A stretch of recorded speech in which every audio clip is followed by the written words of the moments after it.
Today we're going to be focusing on a number of different areas, mostly related to MCAT, GPA, and how to prepare for studying for the MCAT. So that's going to be sort of our focus for today. At this time, I'd like the panelists, maybe if you guys could unmute and turn on your guys' video. People can see you guys via gallery. Maybe just introduce yourselves really quickly, name, undergrad, fun fact, something like that. I can start off. Hi, I'm Brandon. I am a first-year medical student, and I was an undergrad at UCLA, graduated in 2017. And fun fact, during quarantine, I've been doing a lot of TikTok videos.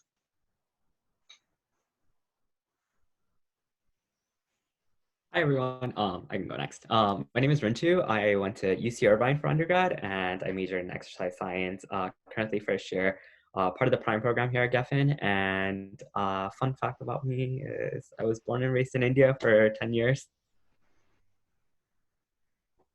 Hey, hi everyone, my name is Reza. I'm a first year medical student here at UCLA. I did my undergrad at University of Georgia and I graduated in 2019.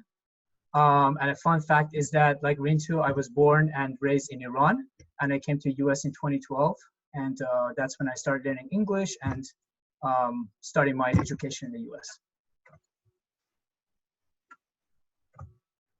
I can go. I'm Brittany. I graduated from Duke in 2018. I studied neuroscience and French.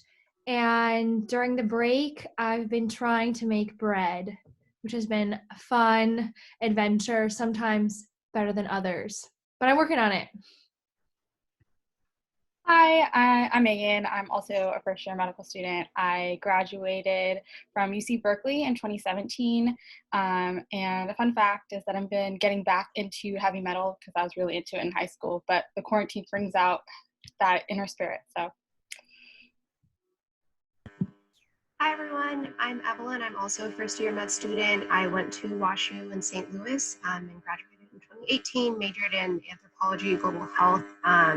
And during the quarantine, I got a foster dog, so that's been a lot of fun. All right, thank you guys for the introductions. So this time we have a couple of polls. We want to get an idea of who you guys are tuning in. So maybe we can throw up the first poll here. Let us know what year you are and if you were able to catch our last session. Just give you a minute or so for this.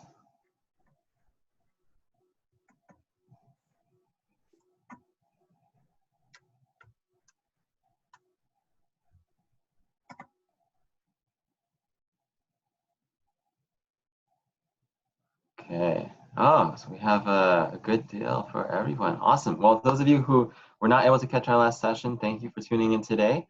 Really hope that this is going to be as helpful as possible for you guys. All right. So the session today is going to be, it was initially intended to be sort of like a lecture workshop type, but we also realized that the panel style has been incredibly helpful. So we're going to try to integrate these two different things. So we're going to be bouncing back between some slides and personal stories from our wonderful panelists. All right, so I'm going to share screens here. Let's see.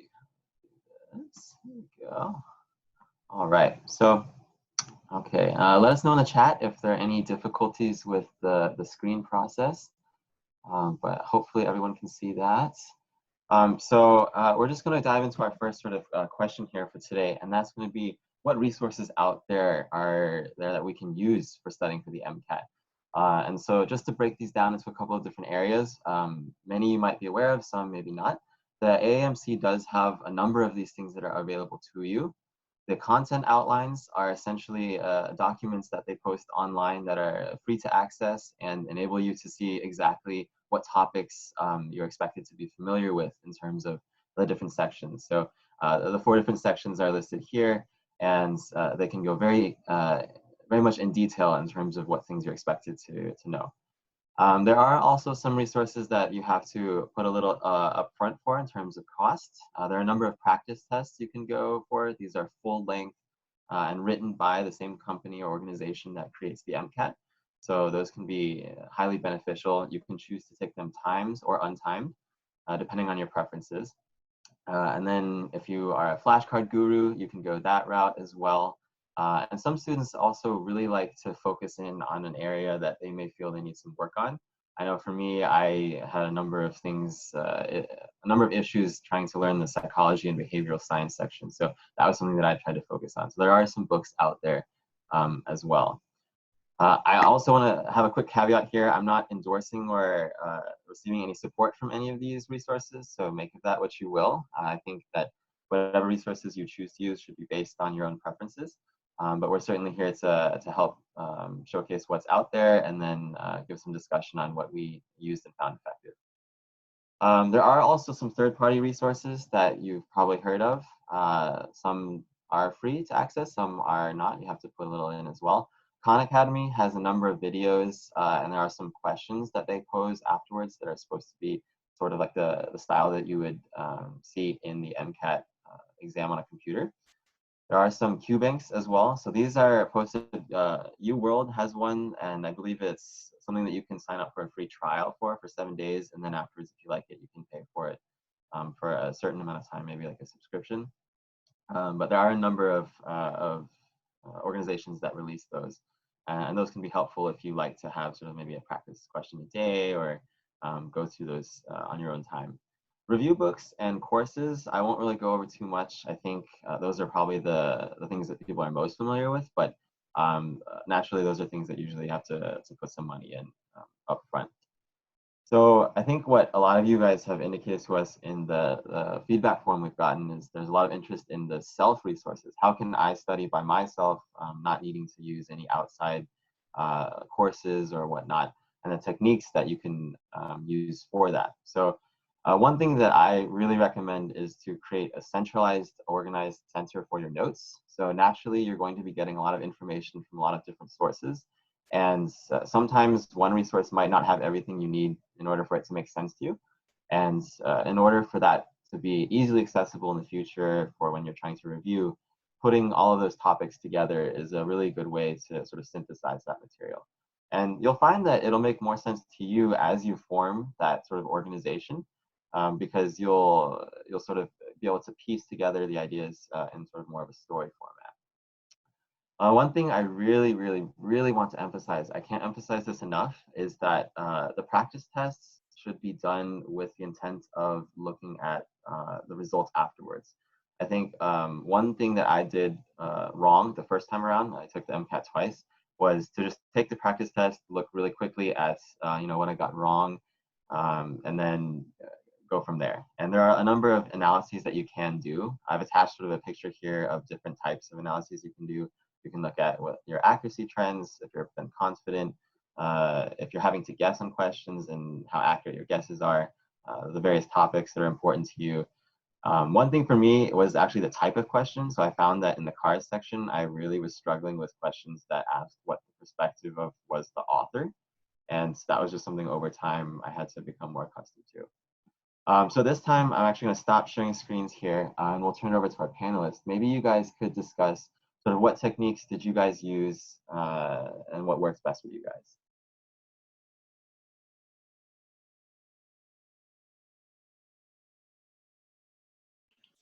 I can start off again.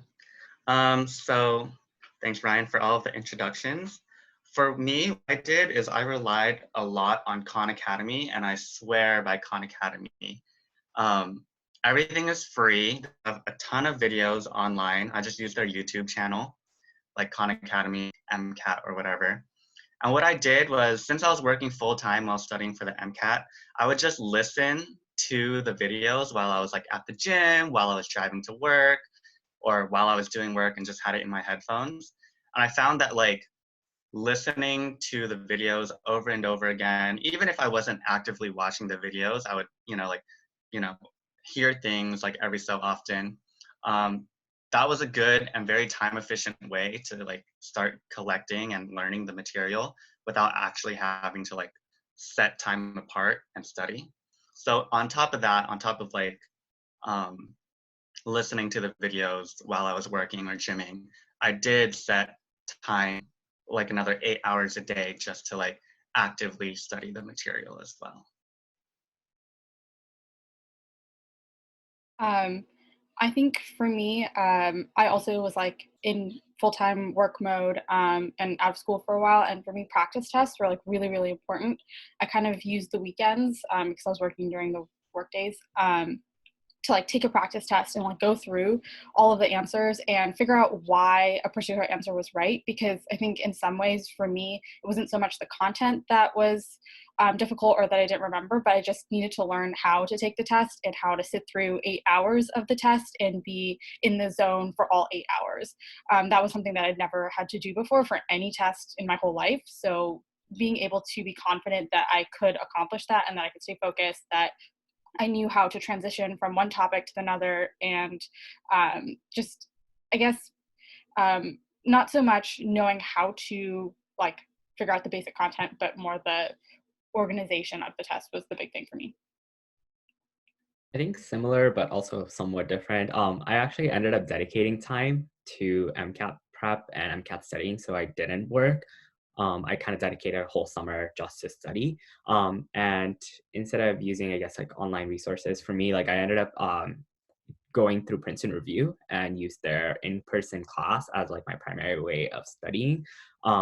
I did this because I think like two things came out of it. One was organization. I'm one of those people, like I need that like structure. I need like, I'm very OCD and need that structure. And Princeton did a really fantastic job in providing that like structure that you need on like, you know, telling me like day one, like you should do bio, like day two, you're going to do chem. Whereas like if I were to do it, I would probably just do like all of bio and then like do all of chem. This like integrated mechanism that they had was like really helpful. The second thing I think was having like an accountability from like other classmates was really, really helpful. We used to like meet up on Saturdays and take practice exams together, because the first 2 times I did it, I could not like get through like 8 hours of an exam. I kept pausing it, come back to it. Like it was a horrible mess. So having people around me and like simulating that practice environment was really helpful.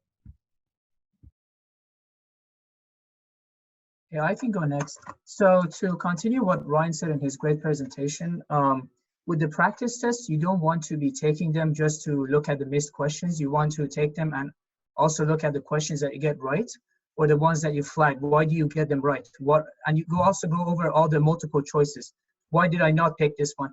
I ended up also self-studying without using any like paid resources. But I also took a lot of practice tests. I ended up taking, I think, 17 practice tests in total. And then what I would do, I would study based on my practices. So I would take a practice test, look at a topic, and then study that topic.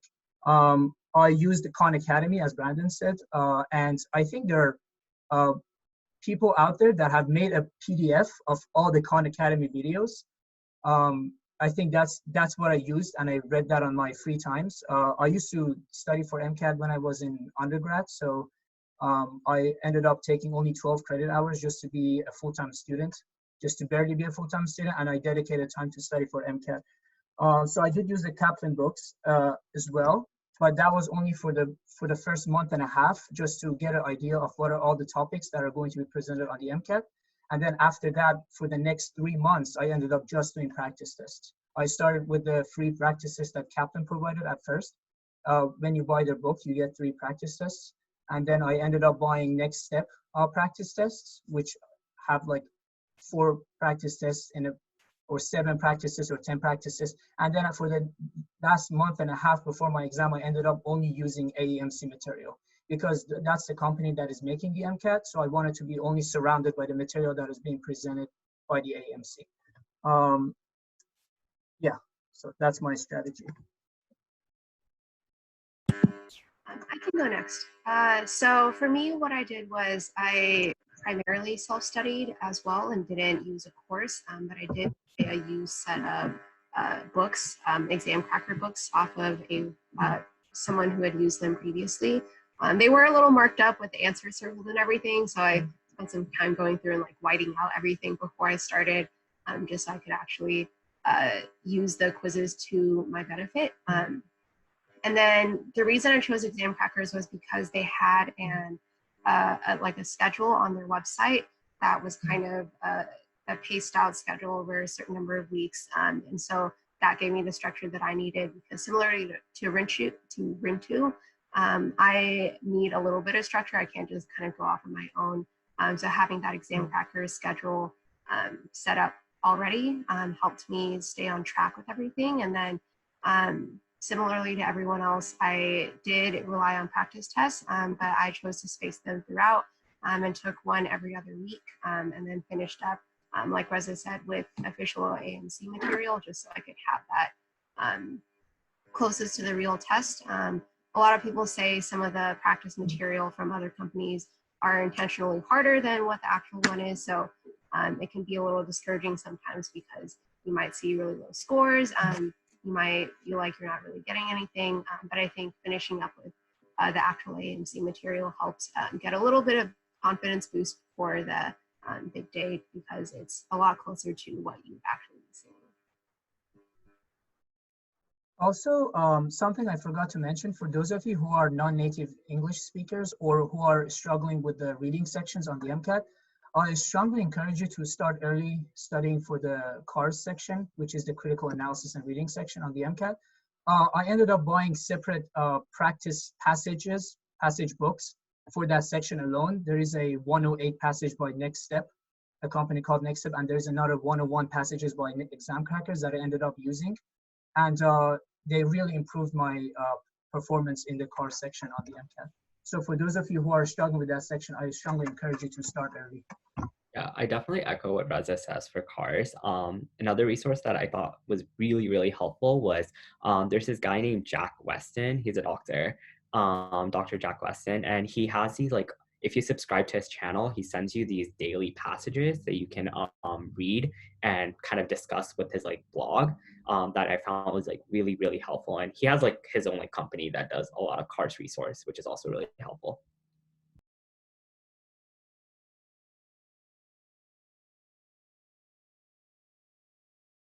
All right, any other things you guys want to add here? We do have some questions coming in on the Q&A. Thank you guys for that. I want to take a quick moment to answer one of them about reviewing answers for practice tests and when to do so. For me, I would usually take the test on Saturday and then spend Sunday doing the analysis. That way I wouldn't burn out, because like Megan was saying, 8 hours to be in the zone is already so much. And then to try to revisit all of that like the afternoon or the night afterwards was exhausting for me. But I guess if it works for you, great, go for it. All right, so we'll be trying to answer some of these questions in our Q&A or at the end of our session today. Okay, so we're going to dive into our next section here. We get this started up. Right. Sorry, one quick moment here. All right, here we go. Okay, so on to that. Okay, so we do have some data that we've tried to take from our current class in order to give you guys sort of an idea about what their thoughts were. So we have 27 responses to a poll here. And essentially, we've outlined some of the preparation methods that people used and found helpful. And the gist of this is essentially on the far left here, the AAMC practice exams were found to be the most effective overall. And based on the standard deviation, also found to be have the least amount of variability in finding that it was incredibly effective. So those are definitely things to look into if you're interested. A quick personal note for me on that, I would recommend, if you are going to take practice exams, save the AAMC ones for as you get closer to the real test date. Don't sort of use those early on, because those are going to be probably the most similar to the actual test. So I started off with practice exams from other resources first. So we're going to dive into our next segment here, which is going to be on the duration of preparation. So a lot of people usually ask, like, how much time should I be spending on preparing for this really tough exam? And there are a number of things that I think need to go into that decision. One is going to be based on a brutal amount of self-honesty and introspection. You really have to look into your own study habits and what works best for you. You know, like, what's my attention span like? Can I sit still for 3 hours and make it through a CARS section or whatnot? You really have to sort of be brutal with that and tailor your study time accordingly. So we won't really go over all of these. The PowerPoint's packed with a lot of information, and I want to make sure that there's time for our panelists. But one thing I also want to point out under the pragmatism and life factors section is that other obligations can be very, very much a time sink when you're trying to study for MCAT. So the first time around, I was trying to balance it with a paid research position, as well as being a newly elected student leader for an organization.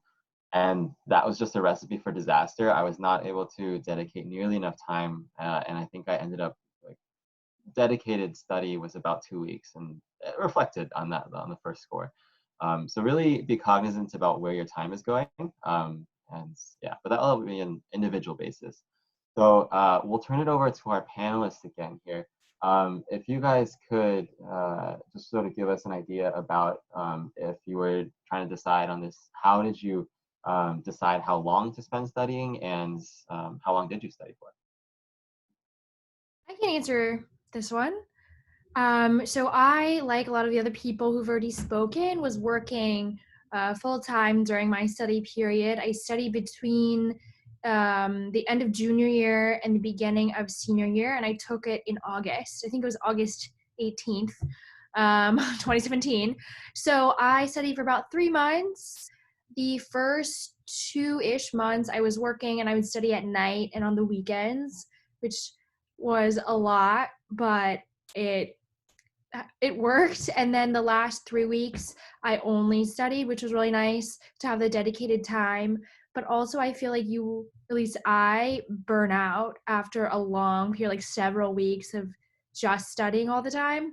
So I sort of appreciated that I could work and do something else during the day and then have my study time. And that's how I did it. I know some people also studied during the year that were taking it around the same time as I. For me personally, if I study really far ahead of time, it's not as effective. So it made more sense for my personal learning style to just like focus during the summer, and that's what worked for me. Yeah. But it depends on your style as a learner. I know that's unsatisfying as an answer, but it really should be something to take into account. Yeah. I did it similarly to how Brittany did it. I also studied only in the summer and then took it early August, but I did it a year earlier. So in between my sophomore and junior year was when I took it. I had taken most of my science courses my sophomore year, and so I was coming off of a school year of mostly science courses, so it was all pretty fresh in my head, which is why I felt okay with only having 2 months of like dedicated study time. I was also working, but a little less than full time, about 35 hours. And I think I feel kind of like Brittany said, I think it helped me to not go crazy just from staying in and studying all the time. Although it definitely was a bit of a balancing act trying to make time for everything and also time to spend with family and friends in the middle of all of it. But yeah, I think having the 2 months for me just to have a more condensed version of studying with everything being more fresh on my mind in August, I think really helped me. As I mentioned, I studied for about 3 months, and the first month and a half was spent on the course. So I had like the course for about 3 hours, and then the last month and a half I studied alone. I was more like notorious when it came to studying. Like I went to like the library and got there at like 9 a.m., left at like 7 p.m., 8 p.m. For like, yeah, the whole time. But what really helped was just like having friends who were also going through something similar around me. Like I had a friend who was taking the DAT around the time that I was taking the MCAT, that we just ended up studying together, and we would take these like walks in between. There was like a bunny park near the library, so I'd just like take walks to the bunny park and try to get like a refresher here and there, and really helped.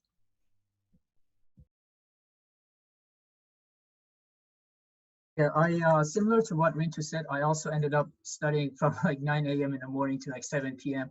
And I studied for 4 months. For me, I wanted to take a lot of practice tests, so I needed more time to spend about a month or a month and a half reviewing all the content using the Kaplan books, and then spending the next 3 months just taking practice tests. Because I just want to get used to all the standardized testing, and I've been always struggling taking those things. So for the first month and to a month and a half, I did Kaplan.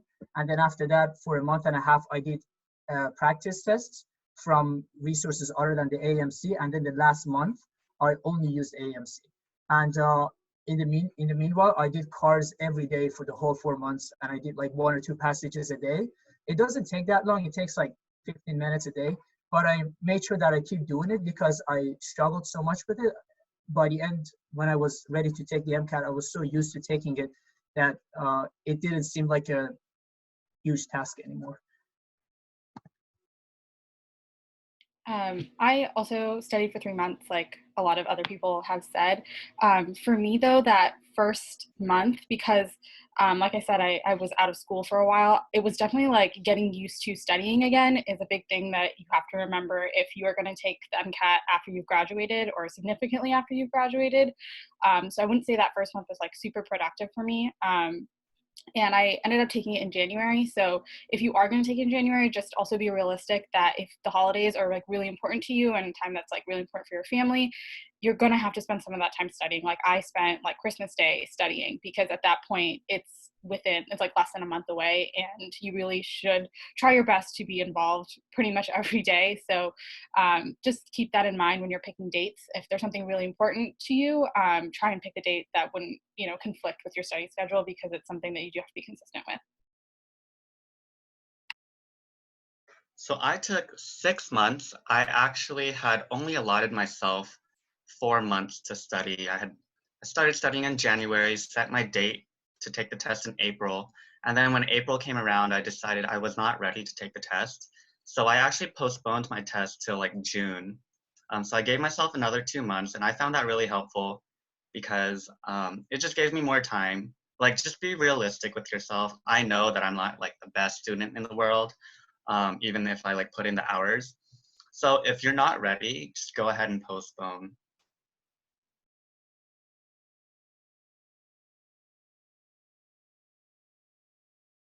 All right, any other thoughts here? If not, we'll move to our actual next poll. I think I might have put it in the wrong section on our agenda, but essentially, as you guys are, as our viewers, how long do you think that you should take to prepare? Just sort of get a quick sense here.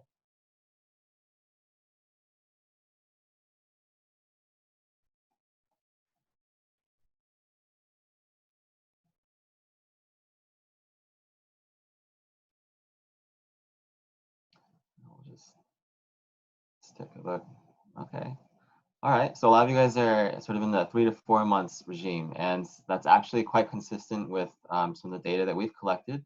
So I'm going to share screens here again, and hopefully this will clarify some things here. All right, so this was some data that came from our poll, and essentially the white numbers you see here on the inside of the pie are the number of months people spent studying. And most people took 2 to 3 months and a larger portion on 4 in comparison to 1 or 6. But again, that doesn't mean that you have to follow what a majority of other people are doing necessarily. Like it really should be something that's based on your preferences, your style, and your readiness. And that's extremely important. But one might be able to look at the 2 to 3 month mark and say that this is coincidental with the length of summer. So a lot of people use that as an opportunity to study. So we're going to dive into our next section here about retakes of the MCAT. This might be some kind of an odd question to pose, especially if you haven't yet taken the MCAT, but I think it should certainly be on your radar just in case. It certainly was not on mine when I took it the first time around, and it really should have been. So there are a number of things that I think can go into that decision. Again, since we're kind of a little crunched for time, I won't go through all the bullets here. There's a lot of information, but for every pro that you can come up with, there's usually some associated con, and it's going to be sort of up to you in terms of weighing those against each other and seeing what works best for your situation. The one thing I do want to comment here is about the second bullet point on the pros and cons list, in that some people, myself included, since I took it the first time and did not do nearly as well as I would have liked, I was concerned that that on the application was going to come across as I hadn't put enough preparation in, or I didn't take it seriously, or something like that. And that can come across, but the important thing to combat that is to show that taking this ridiculous test the second time is an extraordinary amount of commitment that shows that you're willing to put yourself through like hell and high water in order to achieve your dream. And if it's going to take this amount of work to get to med school and to make it happen, then you're willing to show that, I think that can come across very strongly. So it's a matter of sort of telling your story in a way that presents that information in a way that makes sense. And then the caveats here at the bottom, naturally, depending on the schools that you're targeting, there are going to be sort of different targets for the scores themselves, and that might affect your decision on whether a retake is in order or not. But I'd like to draw your attention to the remaining bullet points there, and that retaking does have some diminishing returns. So the more times you take it, there are some things that the admissions committees can start to think if they see increasing numbers there. And also in terms of score improvements, there can be diminishing returns there. So it's really based on the percentiles. So going from a 510 to a 518 is a major jump in a percentile than from a 515 to a 518. And the same sort of goes from the starting point. Going from a 510 to a 518 is a much more significant percentile jump than a 520 to a 528. So with that, we'll go into our panelist section here again. If you guys could maybe just talk a little bit about if you were considering a retake and the factors that went into your decision. I can start out with this one because I did retake the MCAT. So I took it twice. And the second time around is when I postponed it. So paid for the test 3 times. But yeah, I obviously was not prepared enough the first time around. I actually voided the score, so no one would have known that I actually took it the first time. The medical schools wouldn't have known. But at the end of the exam, you kind of get an idea of like whether or not it kind of reflected all the practice exams that you've taken while preparing for the actual exam. And for me, I knew that the score I was going to get on the real thing was not what I would want. So that's why I avoided the score. But I would be careful about avoiding the score because you always think that you did worse than you actually do. But I would void if you like know for sure that like you didn't do as hot. Hey, Brandon, could you explain what voiding is for those of the participants that don't know? Yeah, so at the end of the exam, you basically have a yes or no option whether or not you want to void the exam.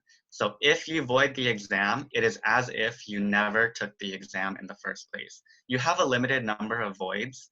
I think it's like 3, maybe like 2 per year, 3 in your lifetime or something like that. But no one wants to take the MCAT that many times in a single year anyway. But it's a really useful tool if you just bombed the exam. So it's as if you never took the exam. You obviously paid for it, but grand scheme of things, paying for another exam for a significantly better score is going to benefit you in the end.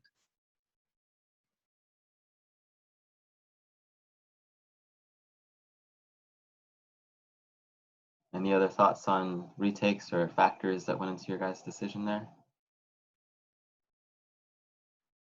I guess in the meantime, so I took it twice, and the first time around I got a 513, which is not bad, but I did want to have some schools made available in terms of not sort of closing out options, so I really did want to take it again.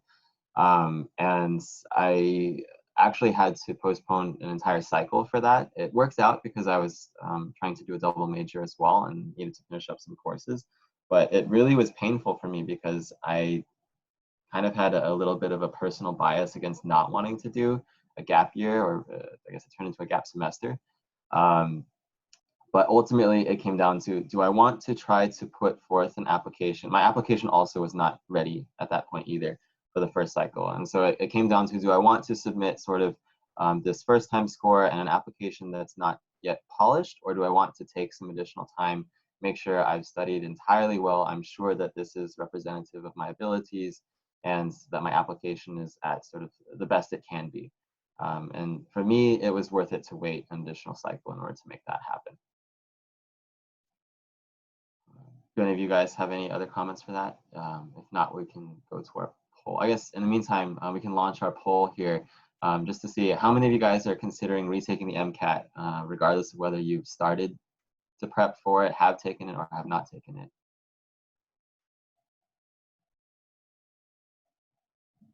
I guess us folks are answering that question.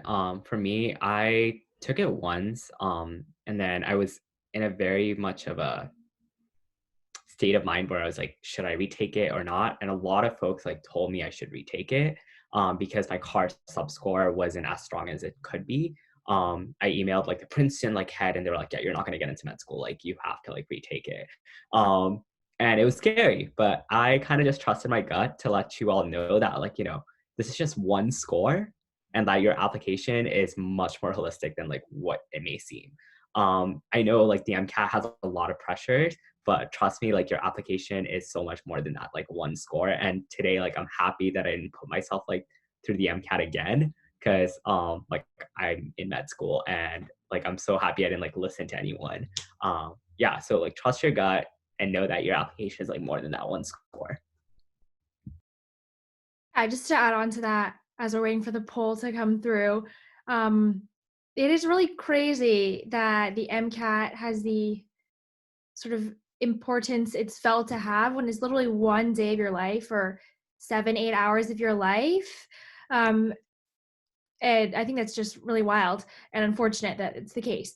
But that being said, the MCAT is seen as a component, as Rintu said, of your application. You still have your entire AMCAS, all the activities that you've done throughout your, you know, pre-med career, your life, all the other things you spent your time on, and those are really important in building your interest in medicine and conveying that interest in medicine. So it's one day of your life or a few hours of your life.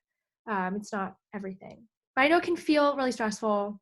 I remember being very stressed. So yeah, hopefully that's comforting a bit. Indeed, thank you guys. Yeah, and even in retrospect, I don't know that retaking a 513 made a significant difference. I mean, I can never really know, but again, really sort of weigh in those factors and then also consider the rest of your application. You can have a non-perfect GPA and non-perfect MCAT and still go amazing places. Again, those are only components of your application. So we'll dive back into our PowerPoint here. Let me get that up here.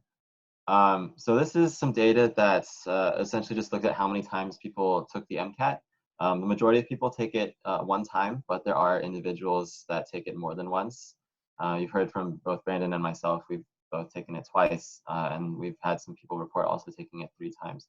So just know that if you are considering a retake or feel that you want to do a retake, you're not alone in that endeavor, okay? With that, we'll move into our fourth and last section, which is probably a very burning question that many of you have, which is related to what scores do I need to succeed? And I might upset you here in providing an unsatisfactory answer, but this is kind of like applying to college round 2, and the MCAT is sort of seen in a similar way to your SAT and ACT, GPA, like your GPA. And those are things that in some regards may be considered as a way to get your foot in the door, but it's really not, it should not be overemphasized. MCAT and GPA do have importance. They are parts of your application, but they are not the only aspects. And especially most universities now, they are using holistic review processes. So you can look at MCAT and GPA stats online or in other areas, have a healthy dose of skepticism on where you're getting that data from, but keep in mind that those are only ballparks and that's not representative of the institutions and what they're willing to accept. So just keep that in mind. And the point, if nothing else from this slide that I would like you to take away is bolded, underlined, italicized, splattered in obnoxious red, that the scores you need are those that are going to prompt further review of your written application. And really, that's where the real you gets to shine. Like Brittany was saying, the MCAT is really just one score that represents a couple hours of your life. And your GPA is also not an entire representation of you and your personal abilities. So if you're able to sort of make it such that the rest of your application can shine and come through, then once you get that, you really don't have to worry about it too much. So we'll go into our last sort of panel section area here before we dive into Q&A. Panelists, if you guys could just maybe describe a little bit about MCAT and GPA, how you played sort of that dilemma and game. Some people have also expressed interest in hearing your guys' stats. So if you are comfortable sharing your stats, go for it.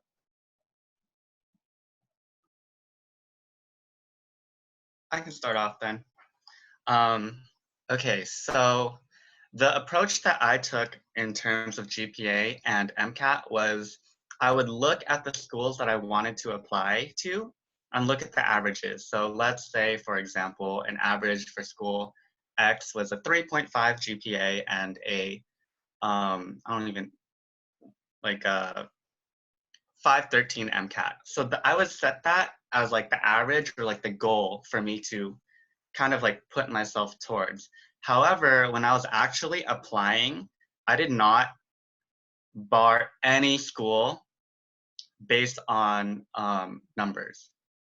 So like, regardless of what my numbers were, I applied to any school that I wanted to because I knew that I wanted to go to that program, and I wouldn't let those numbers stop me from applying.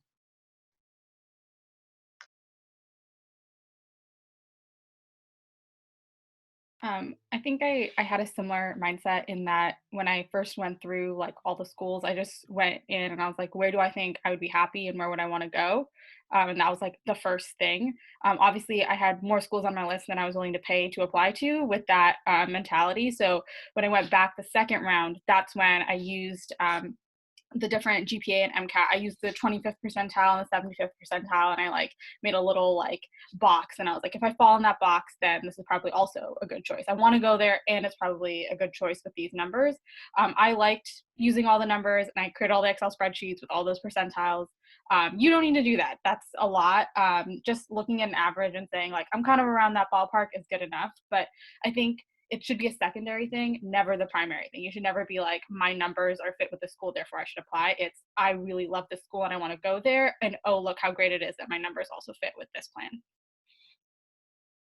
Yeah, definitely echoing what Megan said. I would say, like, I don't know, the equation that I always use in undergrad for like anything is like try to aim for like one standard deviation above the average. And that I think also holds true for the MCAT is, you know, the average is around like a 500. So like one standard deviation above, I think it's like roughly a 510, and like above that is like a solid score in my perspective. And I think with that, like it'll open like a good chunk of med schools for you in the US, like a good chunk. For me, I think like the key word that I would emphasize here is that it is a foot in the door, and that's literally what it is. Like everything beyond that is about you. Like, what is your story and how do you want to portray it? That's what matters more than anything. Like when it came to interviews, like I remember distinctively every place that I interviewed, the keyword that they kept using was, you're here today because you fit our mission. And I think that's so important for me to know, because it wasn't a reflection of my MCAT score or my GPA. It was a reflection of like who I am, what my mission is, and that they found some alignment of like my mission to their mission statement, and I could add diversity in some way to that campus.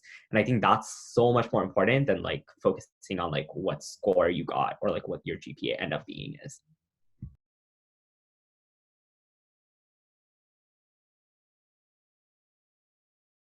Any other thoughts on MCAT and GPA?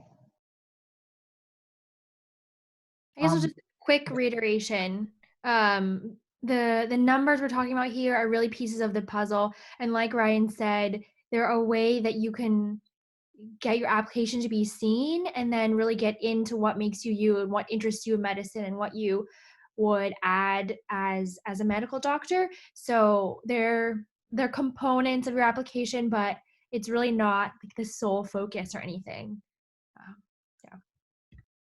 Yeah, I would add that, like I mentioned before, I'm not the best student. If UCLA had only seen me as my numbers, like I probably have gotten in. Like I failed LS4, which is the genetics class at UCLA. I've gotten C's in like math classes, like Math 3C. I don't know if those classes exist anymore at UCLA because they changed the undergrad curriculum. But just know that like if you can fail, just get C's in classes and like still get into med school, like it's okay. Like again, GPA and M scores are not everything, and if they're everything, like I would not be here right now.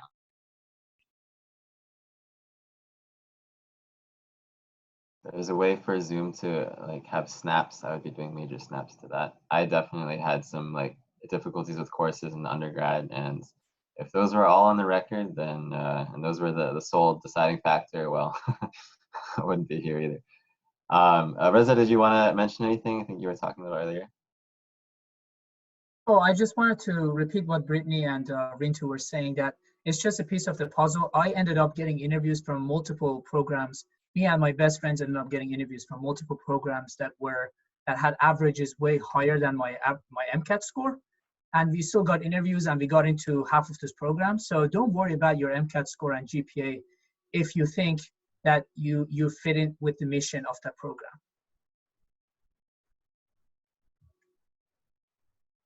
All right. If we don't have any more thoughts here, we'll sort of try to finish up this section. And so I think a number of you have expressed interest in seeing some stats. So what you see here is sort of a range of scores that students in our program have reported. As you can see, you don't need a perfect score. You don't need that perfect 528 MCAT in order to get in. There are always going to be people that probably have that, but it's not necessary. So I don't really want to beat this to death because I think we've talked a lot about it. These are not the only elements of your application. They are two small, very small parts of it. As part of the disclaimer here, I even sort of had some discussion with the UCLA admissions committee. They're using a very holistic review process. So there are many other application factors that are being taken into account. So with that, I've included sort of a statement that they have made in regards to how they're going to look at scores and MCAT related to our current sort of situation with COVID-19.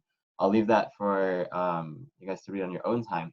But at this point, I'd like to move to our Q&A. So we've been trying to filter some of the questions that you guys have posed to us, and we'll try to pose those to our panelists at this time. All right, Brittany, is there anything that you want to start out with here? Sure, we had some questions about choosing between taking a course and then self-study. If anyone wants to take that away, or I can speak on it. Start us off. All right, so as I mentioned before, your personal style really is a factor in this because everyone learns differently. I wish I could tell you the exact right way to go, but you need to know yourself a bit. So personally, I'm someone who likes to study on my own and be able to sort of make my own schedule and systems. I had the Kaplan books, so I went through the books to review the material, and then I started taking tests. Most of the tests I took some from Kaplan, which I honestly thought were really hard, and then the AAMC as I got closer. I would say like the most valuable was the AAMC resources because they're the most accurate and from the company that makes the MCAT. So that worked for me. I will say that I have a lot of friends who took courses and they really liked them and the structure, and Rintu and maybe some other people can speak specifically, but they definitely had a program and had a schedule and more sort of study strategies. One thing that I would have done differently if I took this again is I was in the mindset that I really need to go through all the books and review all the material before I started taking exams. And I 100% would have taken exams way earlier. I think I started like 6 weeks out, maybe. Yeah, that's not very long before the test. So it's a very different test than anything I had taken before. It's basically like cars, but science. So I would say, like, if I had taken a course, perhaps it would have enlightened me earlier. I think they also force you or make you together take a test every week. At least that for my friends, that was the case. So in summary, it sort of depends on your own personal style, but there are definitely pros and cons to either. And just think about your own learning methods when you're deciding. Yeah.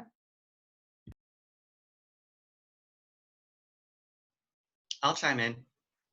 So since I voided my exam the first time around, I told myself, okay, maybe I'll sign up for a class and that'll like help me study better. So I did sign up for Princeton Review, in addition to all the self-studying that I did. And I will say personally, I found self-studying and Khan Academy way better than anything Princeton Review gave me. I did get like all the tests and like resources and stuff because I paid for it. But like all of the online materials and all of like the in-person lectures, they were fine for review, but to be honest, like they don't delve enough into the material for you to actually know it and like ingrain it for you to like do well on the exam, in my opinion. And I thought, since I did both approaches, I thought the self-studying was better.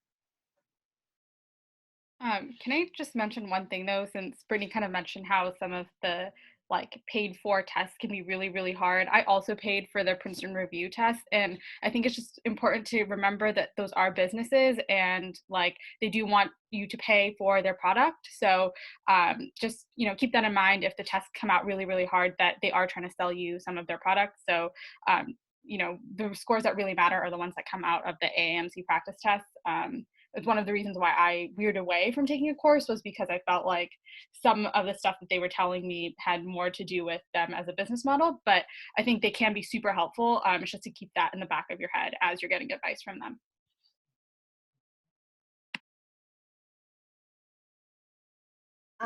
I also, like Brittany said, did only self-study and chose not to sign up for a course. Part of that was financial because the courses are a little more expensive than self-studying. And then the set of books I got were used, so they were even cheaper than buying them full price. But I also wanted to chime in to say that it's not like all or nothing. I know there are some kind of in-between options. I know one of my friends did I believe it was through Kaplan, where it was kind of a hybrid of self-study versus and course material, or I think it was primarily online, so she didn't have to go in person anywhere. I think it was like a maybe weekly or bi-weekly check-in sort of thing with the teacher. So if you are someone who like doesn't really know which way works best for you, then that could be an option for you, where you mostly work on your own, but you still kind of have a classroom structure and a teacher there to keep you accountable throughout, but you don't actually have to go in for anything, and it is a little cheaper than the options where you actually go in for regular classes. It's also chiming in on this. A question that I've gotten a lot is like which resource to use. Like if I am taking a course or like if I'm doing self-study, like what resource exactly should I be using has come up a lot. And to me, like I don't think any third-party company does everything perfectly. Like there are certain companies that thrive in like certain subsections or like sub-subjects and others that thrive in others. And that's like unfortunate. But one thing that I found was like really helpful for me was I went to like Barnes and Nobles and kind of just like skimmed through like the different companies' books and then decided which book kind of like I liked in terms of like the perfect like text to like picture ratio, things like that. And that's how I kind of went about it. Just like a quick tidbit.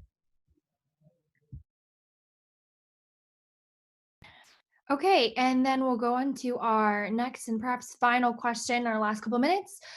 How did you work on concentration and improving those skills, because it is a really long test? If I remember correctly, it's 4 sections, each about an hour and a half, and there are small breaks between 1 and 2 and 3 and 4, and then I had a lunch break between 2 and 3. So it takes a good 7-8 hours total, probably. So take it away. For me, since I was already working full-time, like over 8 hours a day, I was used to like being fully on 8 hours a day. So honestly, the 8-hour exam wasn't that much of a obstacle for me, but everyone's different.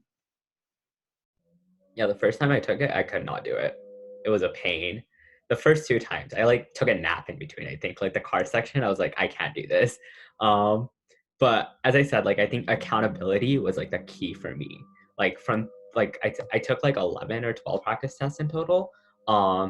Between like 3 and like 9, I ended up like just doing it with friends. Like we would simulate, like we'll meet up at 8 a.m. on Saturday morning, and we'll take the breaks as it is, take half an hour lunch break, like 8, like what I would like mimic on like the testing as much as possible.